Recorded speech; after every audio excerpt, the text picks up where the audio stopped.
Nerbush, and today I'm going to be speaking to you guys about gun control for my persuasive speech.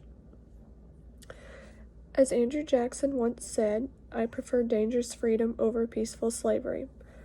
The statement Andrew Jackson said hundreds of years ago still stands with many Americans today.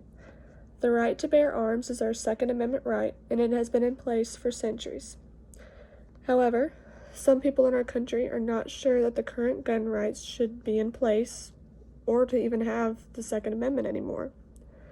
To have the Second Amendment is a right and should not be taken lightly because guns are dangerous. Learning the proper way to handle a gun, understanding the background checks, and overall gun control needs to be reinforced and taught to any person that is thinking about buying a gun. I speak about this topic today because the reoccurring talk about gun control is turning people against guns. Personally, my family has owned guns since I was born.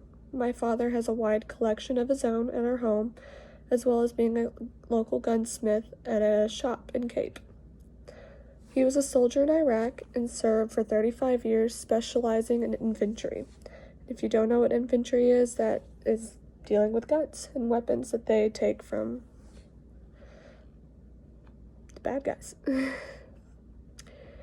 Guns are not taken lightly, as they shouldn't, and I hope to pursue people to stop blaming the system of gun control and instead learn about the work that goes into buying one and keeping one.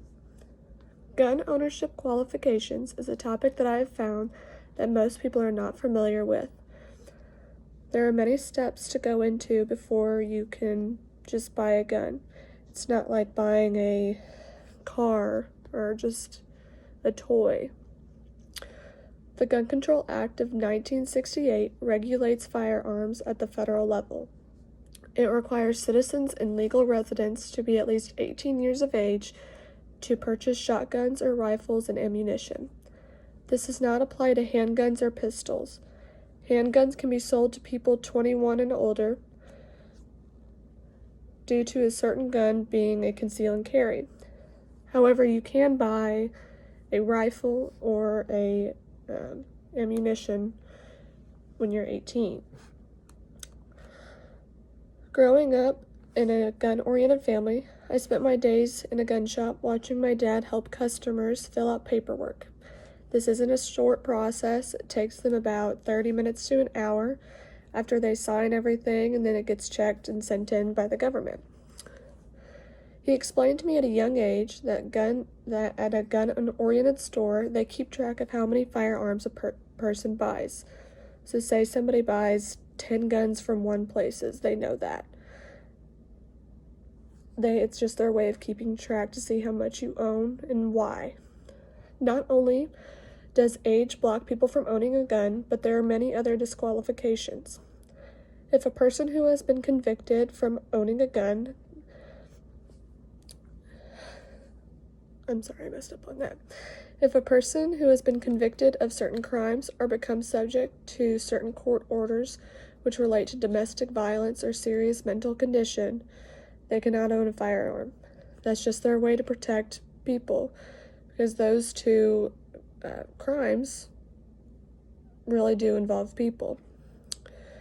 In my personal opinion, prohibiting a person to own a firearm is the first step to gun control. Gun control refers to any legal measure intended to prevent or restrict the possession or use of firearms. It also refers to the legal limit on the possession or use of other firearms. The government keeps track of who owns a gun and how many. And I'm going to be honest with you guys, watching the news about stories that include firearms really does terrify me. People abuse the power and destruction that just one single bullet can do. A gun getting into the wrong hands can destroy a family, a home, or someone's entire world. Learning how to control a gun and having the proper background is necessary, which is why safety courses are put into place.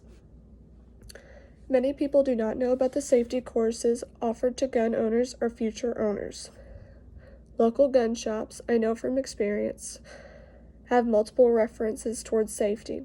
For example, when I walk into our shop, the first thing you will see is a rack of referral cards. The courses range from how-to classes, how to keep up with your gun safety, conceal and carry certification, and there's many more. The people who teach these courses are certified by the NRA, National Rifle Association. So say you're trying to get your conceal and carry license, you have to be certified by a person from the NRA before you get that gun. And whenever you go to buy it, they have to see your certification. Most people are familiar with other kinds of courses, however, especially around here. Hunting courses, you have to have a certification to get a hunting license. And if you've ever been around here for more than a month, you know that it is hunting season, so everybody out there right now does have a hunting license. And if they are found that they don't have one, they can get really serious trouble and even jail time. Gun safety and control is not taken seriously in the country. I stand by the thought that the government is doing a lot when it comes to the gun control.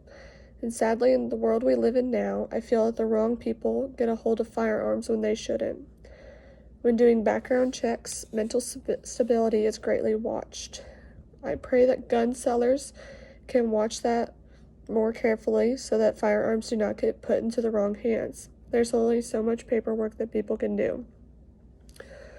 For example, if you sell a gun, you have to sign it over. It's like signing a title over of your car to somebody else. Following up with these certifications can be improved, and with that, citizens in our country can still be able to protect themselves peacefully. Thank you.